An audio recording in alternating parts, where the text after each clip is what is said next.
welcome into Real Deal Sports Talk with KP. It's December 31st, 2019.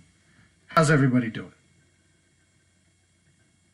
Everybody got their party planning going. Everybody got their situations they're going to tonight. But we're planning on being safe. We're planning on being fun.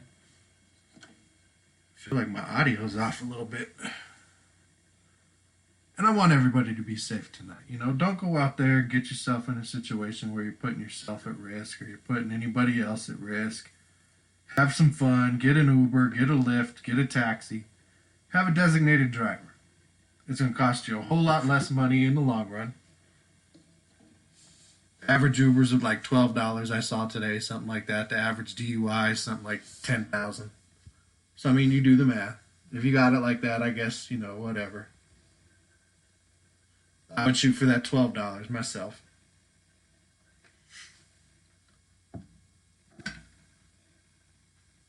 That's not why we're here. I'm a little taken aback, been a little reflective today. We've got the, end of the year. Came by fast. Seems like 2019 came and went. Great sports stories out there. Many sports stories that we're finishing up. I still feel like my audio's off a little bit.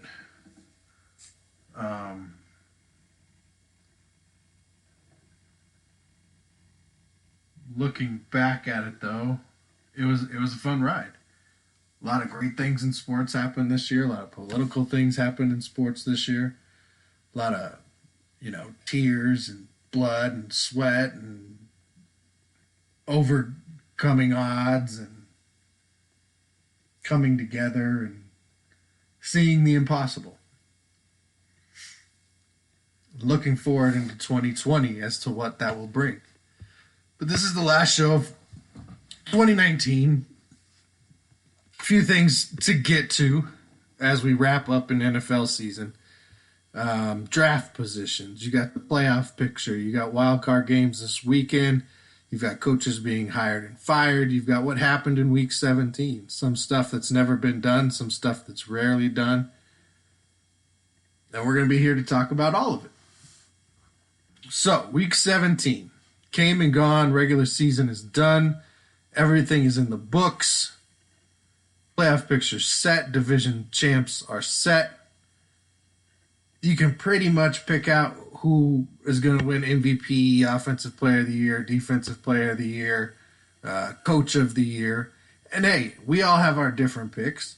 Right now, I still think Coach of the Year has to go to Mike Tomlin. I think what he was able to do with that Pittsburgh Steelers team was quite remarkable. And not just because he didn't have Big Ben and Antonio Brown and Le'Veon Bell.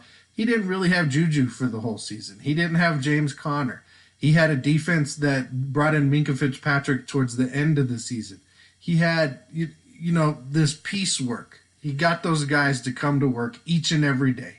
He got those guys to play hard. He got those guys to play together. He got those guys to play tough. They didn't give up. They took on every challenge. And they just barely missed the playoffs. Now, I know that pretty much instantly eliminates you from winning one of these awards because of the way they're handed out, the way everybody goes about it. It's going to be a coach who got his team to the playoffs. It's going to be a John Harbaugh. It's going to be a Sean Payton. It's going to be one of these type of guys who have the better records, a Kyle Shanahan, that did something with their team and gets into the playoffs. That's how the awards work. Lamar Jackson's going to get the MVP. He's probably going to get Offensive Player of the Year. Any other year, Christian McCaffrey would be the MVP, Offensive Player of the Year, and everything else for what he had accomplished. And we'll get to that here in a little bit. Some of the teams in Week 17 came to play. Some of the teams in Week 17 didn't come to play. And that was didn't really seem to matter whether they had something on the line as far as playoff positioning or if they didn't. Because some teams that didn't have anything to play for didn't really show up to play. Some teams that had nothing to play for did show up to play. Some teams that had something to play for didn't show up to play. Browns, Bengals, Bengals just wanted to get their second win. Browns had nothing. They've imploded. They've since fired their head coach. They've parted ways with their GM. Going to shake it all up. We'll see how much of that swag pound roster stays together this offseason. Bengals get that win 33-23 this week. Patriots did not show up at home against a division opponent with a first-round bye on the line. And they get beat by Miami in Foxborough. Ryan Fitzpatrick has now beat the Patriots playing for the Dolphins, the Jets, and the Bills. I guess the Patriots are lucky they don't face him in the playoffs this year. Because that was pitiful. That should not have been a close game. That number one defense that they repped for most of the season did not show up. One team wanted to come spoil your season, and you let them do that. You let them spoil your season and forced you to have to play this week.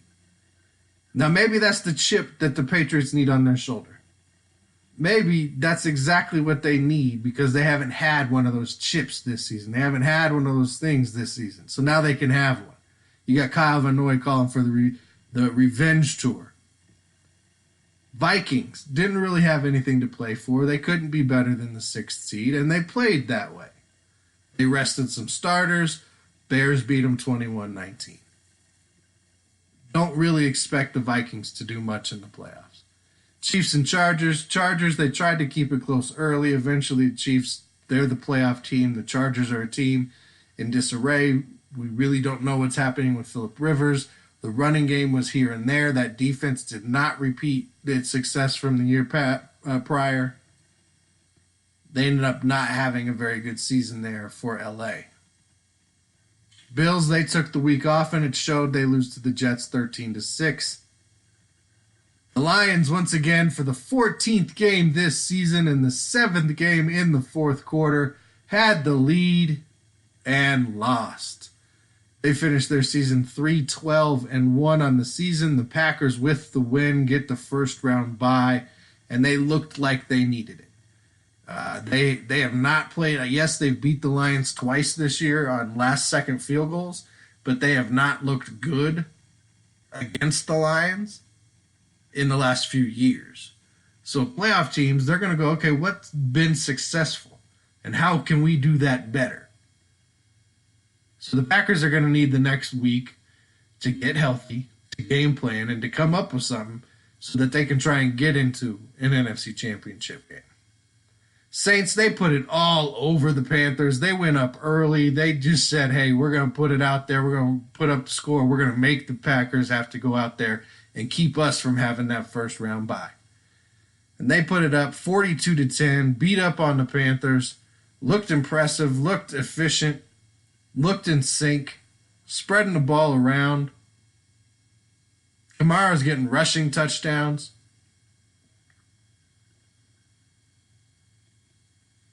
Christian McCaffrey joins the 1,000 club. Really only bright spot for the Panthers this season. Falcons an overtime win on Jameis Winston's 30th interception of the season. He becomes the first player in NFL history to throw for 30 touchdowns and have 30 interceptions in the same season. Unbelievable. And he wants $30 million a year. This goes back to our conversation earlier in the year where I talked about these guys need to stop being the ones to reset the market. There's no way he deserves to make $30 million a year throwing 30 interceptions. Oh, but if I just cut down on my interceptions, oh, well, if you could have, you would have.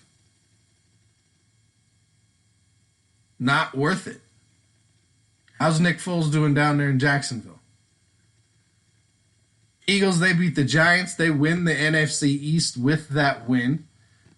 Eliminate the Cowboys with that win. And really the highlight out of that game is what? Saquon throwing up peace at the 50-yard line and then taking off jet speed. Giants got some pieces. They don't have a head coach anymore. Shermer was another one let go. Rivera was let go. Gruden was let go in Washington during the year.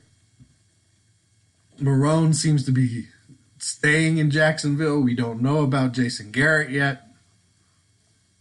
Titans go out. They wanted to be in the playoffs, and they showed it. The Texans didn't have anything to play for, and they showed that.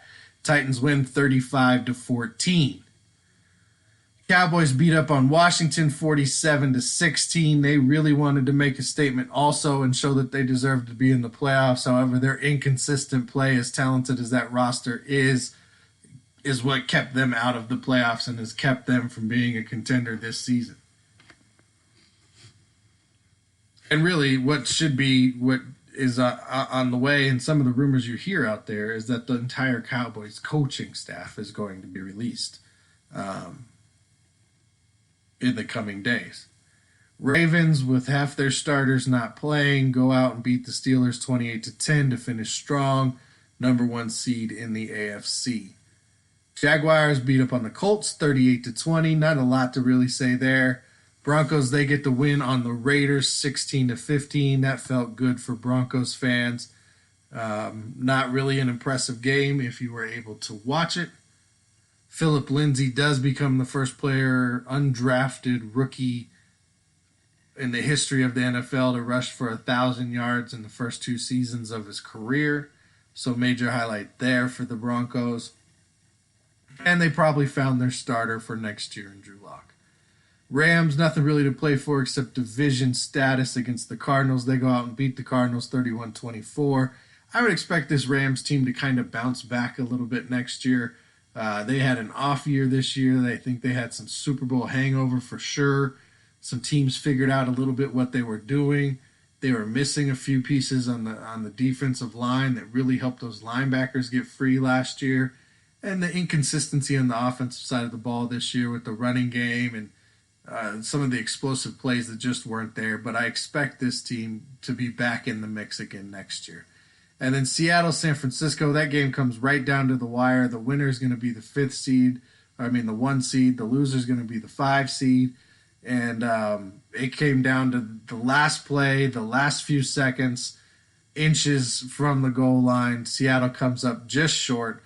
49ers win that 26-21. Great season there for the 49ers. And in the coming weeks, I'm going to go ahead and I'm going to take my preseason predictions where I ranked out all the teams based on we'll go over that when I put this segment on the show. But I'm going to take my preseason rankings. I'm going to take where the teams finished, and I'm going to kind of do a compare and contrast. It's going to be hilarious. So many of them went bad. So many of them were wrong. Some were close, but we'll have that coming here in the next few weeks. Again, Philip Lindsay for the Broncos, undrafted player. 31 teams got it wrong. Really, 32 teams got it wrong, and the Broncos were lucky enough that he signed with them. McCaffrey, he's a stud. 1,000 club, best running back in the game right now. Joins Roger Craig and Marshall Faulk as the only players to do that. And had he been on a better team, had he had a better quarterback, had he not had Cam Newton, Kyle Allen, Will Greer back to Kyle Allen, his numbers probably would have been higher because that offense would have been a little better. The defense would have been about the same, but not on the field as much, which would have helped them out. And again, a year without what Lamar Jackson's doing in Baltimore, Christian McCaffrey's easily the MVP. And really, if you think about that term, most valuable player, you take Christian McCaffrey off of this 5 or 6 win Carolina Panther team, they have what? Maybe a win? Maybe. They might not have a win. You take Lamar Jackson off of the Ravens, they probably still have what? 7, 8 wins? So most valuable player, still probably Christian McCaffrey. Not going to get the award, however. Not going to get the rushing title. Came up less than 150 yards shy of setting the all-time yards from scrimmage mark, which he would have done this season with a better situation. So what he was able to accomplish, truly remarkable. And again, the biggest one out there that blows my mind is Jameis Winston 30 plus touchdown passes, 5,000 plus yards on the season, 30 interceptions, 7 pick sixes on the season for Jameis Winston, and the man wants $30 million a year to do it. Unbelievable. And hey, yesterday, bad day for coaches. Today, bad day for some coaches. Detroit's fired 6 assistant coaches today. Not their defensive coordinator. I still would like to see them move on from Pasquini and bring somebody else in to run that defense. That defense was horrible this year.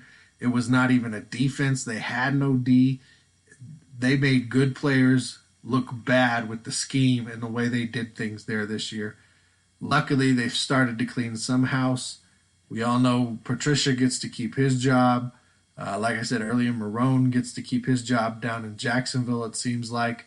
We're not sure, or we haven't officially heard yet on Garrett, but more than likely he is out. I mean, some of his actions after the game, staying after the game, throwing some passes with the family, taking pictures, kind of lets you see that he knows the writing's on the wall. Ron Rivera, he's already back in the saddle, announced today he's in with Washington. I don't know why teams continue to do this. Let's hire the head coach before we get the GM in so they can have different philosophies, be on different pages. And then what? Ron Rivera is going to be the scapegoat eventually. Or they'll get rid of that GM and bring in another GM. You either bring both of them in together or you bring the GM in first. Because he's running the team. He's buying the groceries. Here's the groceries.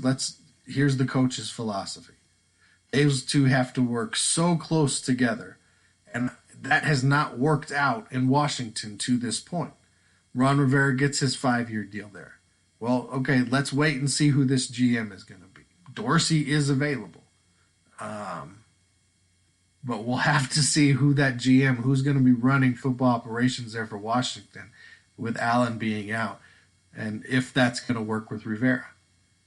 Shermer's out in New York. We have the typical candidates out there, the typical rumors being out there for all of these teams. Freddie Kitchens being out. You've got Mike McCarthy. He's interviewing. Josh McDaniels is getting interviews. You got college coaches' names being floated. You've got defensive coordinators from different teams being floated. And it's fun. I'll share out those stories when I see them on the social media, but I'm not going to talk about what these teams are going to be until they make their decision. I think there are some good fits out there. I think the idea of Mike McCarthy in Cleveland makes a lot of sense. It would have made more sense had they kept Ken Dorsey to me. I think those two could have worked together. I think Mike McCarthy with a new quarterback situation will work in Carolina. I don't like Mike McCarthy in New York. I don't think he can handle New York. I don't like Josh McDaniels anywhere but New England. I like the rumor or the idea floating out there that there's this possible scenario that Belichick ends up with the Giants.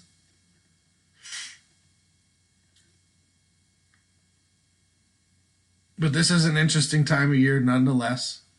I mean, teams are making adjustments on the fly, somewhat reactionary, somewhat been in the making. Washington's had the most time to get together and go, okay, who's our guy going to be? What direction do we want to go? Remember, they got rid of Gruden, week 8, 9, something like that, 10? So they've been sitting back, looking at the situation, deciding college candidates, who might come available from coordinators, what other head coaches. Boom, Ron Rivera gets let go. Panthers owner, he's a new guy. He wants to set the team in his name, in his direction, mixing stuff up. Okay. We'll wait till officially we can hire Ron Rivera again. And they went out and got him. But again, I don't know why. You don't have a GM in place. You hear that about Josh McDaniels maybe to Cleveland. He would have gone if Dorsey was there. Well, Dorsey's not there. So now there's a list of people that he'll only go do that job, coach that team, if these people are going to be the GM. We've seen it work out very successfully for the 49ers. Bringing in Shanahan and Lynch, who were on the same page. Lynch was going to do what Shanahan needed to be successful. Shanahan was going to get to make the decisions. Here's the players. Here's the type of player I need for the system that I run at this position, this position, this position, this position. It's your job to go get me the best guys who fit that need. John, go. And it's worked out. Last year, 4 or 5 wins. This year, 12 wins, 13 wins. They've trusted their system, their plan, and it's starting to work out. But I think you have to have that. I don't think you can hire the head coach, then go on a GM search and go, okay, now, coach has been in the building for a month. GM, catch up, and, hey, the draft is right around the corner. We've got quarterback situations again each and every year. Eli, he's not going to be a backup. He's either going to retire or getting a starting gig. I think he probably ends up retiring. Phillip Rivers, he doesn't know what his situation is. His contract's up. He could be a nice bridge quarterback in Carolina, where he went to school. He'd be able to distribute to all those little quick, shorter stature, athletic Samuels and McCaffreys and Moores that they have down there. He's used to throwing to shorter backs. That could be a nice place for Rivers to, end his career for a year or two.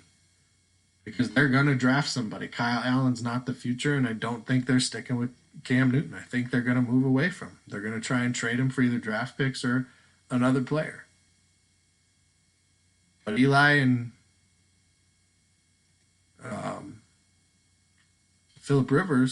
Eli Manning, Phillip Rivers, this could be the end of week 16, 17 seasons. This could be the end of those two. Big Ben could be right there with them. Then again, for Eli, you think about Hall of Fame bids. He's 500 on his career. He's got the 2 Super Bowls, but if he's going in against Phillip Rivers and Ben Roethlisberger, who Phillip Rivers doesn't have the Super Bowls, but a lot of people consider a better quarterback, he might not get in against those guys. So a lot of interesting things came throughout this season. We saw all the drama with Antonio Brown. We saw promise in the Detroit Lions that instantly fell off a cliff.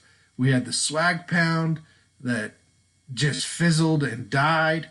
We had Jameis Winston lighting the league on fire and giving away the ball as often as he could. We got a 1,000 club. We've got Michael Thomas resetting the receiving record books. We've got Derrick Henry is a beast in December. I mean, all kinds of amazing things that you can look back on this season. And now here we are with the playoff picture. Wild card round. Playoffs are starting this weekend. You've got the Bills at the Texans this week on Saturday. You've got the Titans and the Patriots on Saturday. Then on Sunday, you've got the Vikings and the Saints. A little comeback on that game a few years ago from the Minneapolis Miracle. You know the Saints are going to want to put it on the Vikings at home in that one. And you've got the Seahawks at the Eagles in the Sunday afternoon. I personally think, and these are my predictions, I think the Bills-Texans, the Saturday games are both going to be very close. It's going to come down to a freak play, a interception, a defensive score, a special team score, something along those lines for the Saturday games. It's going to be close, both of them. Bills-Texans, with that Bills defense, the Texans offense likes to be high-flying. They like to put up a lot of points. They like to be fast, and the Bills are going to be able to counteract that. They're going to slow the game down. They're going to grind. They're going to use Josh Allen running the ball. They're going to use Frank Gore running the ball. They're going to use Yeldon running the ball. They're going to use their tight ends. A lot of crossing routes, and the Texans are going to have to stick with it. They're going to have to just guide their way, just kind of float along, And when their opportunity to strike comes, when that big play, when that one defender doesn't do what they need to make that play. Deshaun Watson is a winner. He's been able to pull a lot out of his hat through his college and NFL career so far. So this is going to be a good game, but I do expect it to be close. And the Patriots offense, I just don't have any faith in right now. They haven't clicked at all this season on any level. Running game, short passing game, medium passing game, deep balls, nothing. Special teams has not been special for them. Their defense got them here this year. Titans right now are playing a much better brand of football. I think they're going to try and do the same thing I said the Bills are going to do. They're going to try and grind it. They're going to try and be physical. They're going to try and control the clock and keep Tom Brady off the field and wear that defense down. So when it comes to the fourth quarter and Derrick Henry's run the ball 25, 30 times and he's pounded you guys and pounded you and pounded you, that you end up going into submission.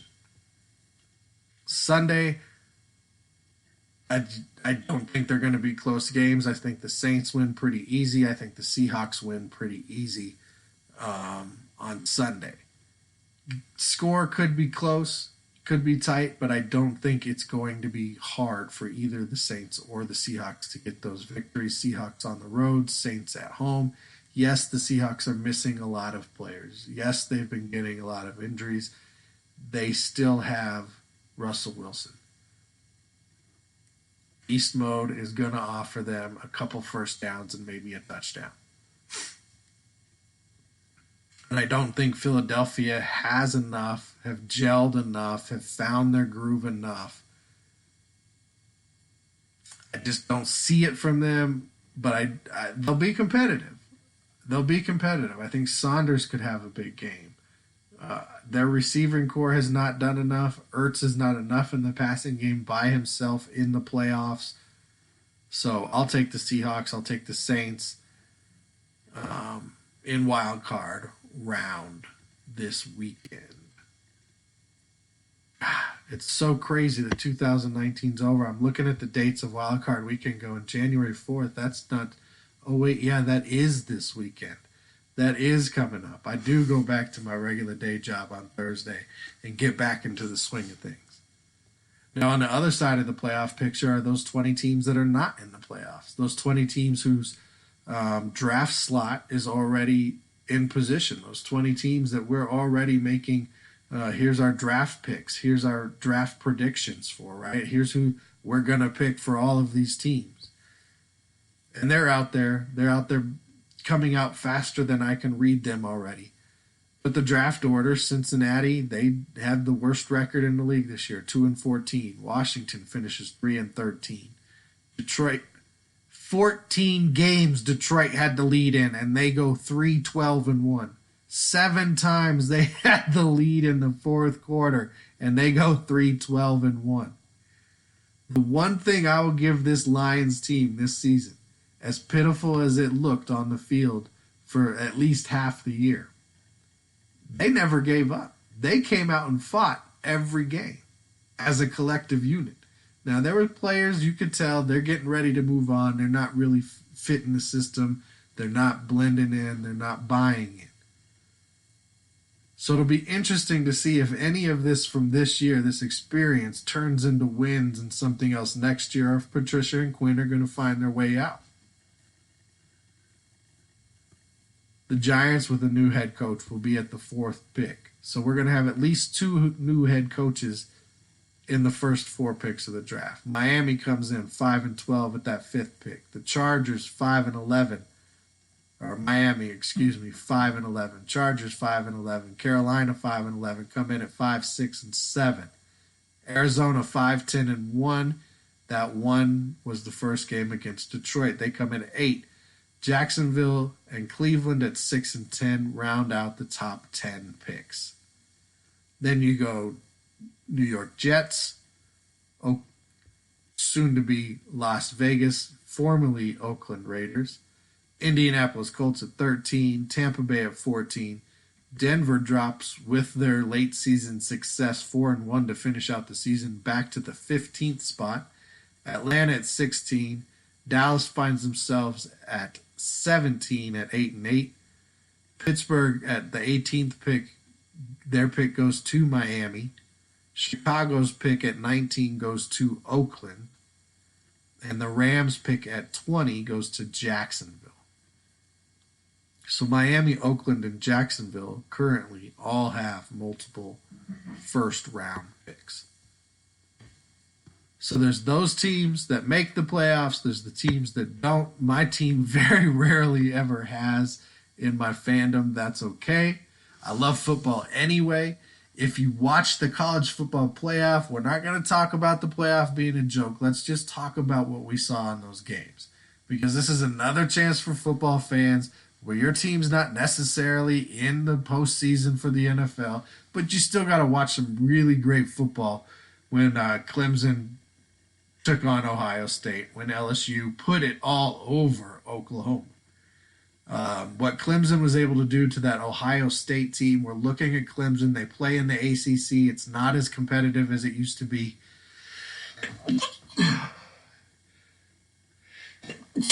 Excuse me. We kind of felt like defending national champions, a little soft of a season, not many top 25 wins. Conference isn't as strong. Maybe they don't quite have it with these SEC and these Big Ten teams and what they're putting out there. Ohio State, they looked like a machine all season. They were the most consistent team, in my opinion. They looked like the deepest team, in my opinion. Really impressive for most of the year. Now, I'll be honest. I did not pay a lot of attention to LSU throughout the year. I was surprised to see how many top 25 wins, how many top 25 opponents they played coming into the end of their season. It was truly impressive. So I had no problem with LSU being the number one team in the country. That made sense to me based on who they played, the competition, the wins that they came away with. That made sense. Clemson was a big surprise on the opposite way because you're looking at them going, okay, they don't have the big wins. They don't have the big-time opponents in conference anymore. Are they as good? Well, it comes to find out, yes, they are. They had another level.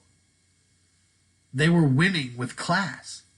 More than likely, they could have been out there blowing these teams out each and every week, but they were taking their foot off the throttle. And I say that because the evidence is there with what they were able to do against Ohio State, how they were able to limit that offense in Justin Fields. 1 interception on the regular season, 2 interceptions against LSU in that game. Clemson, excuse me. Oh, there's something in the air. My nose is just filling up now. And that was probably the better game of the weekend. LSU ripping up Oklahoma. That just wasn't fun to watch. It wasn't good football. Sure, Joe Burrow put up some amazing numbers. 8 total touchdowns, 7 touchdown passes in the first half. Probably earned himself the number 1 pick unless his workout or something goes horribly wrong between now and then. But it showed Oklahoma and that team was not in the same league, on the same level as LSU. And I don't think if you put Baylor in, or Utah in, or Alabama in, you would have seen anything different.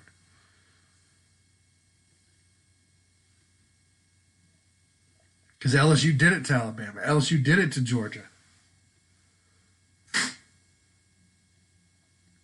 So now we finish with this Clemson team who's got us thinking, how good are they? How bad have we misjudged the defending national champions in Trevor Lawrence's leadership as a young quarterback who's yet to lose a game as a starter in his college career? Can this hype train that LSU and Joe Burrow have been on for the last several weeks continue through the national championship game?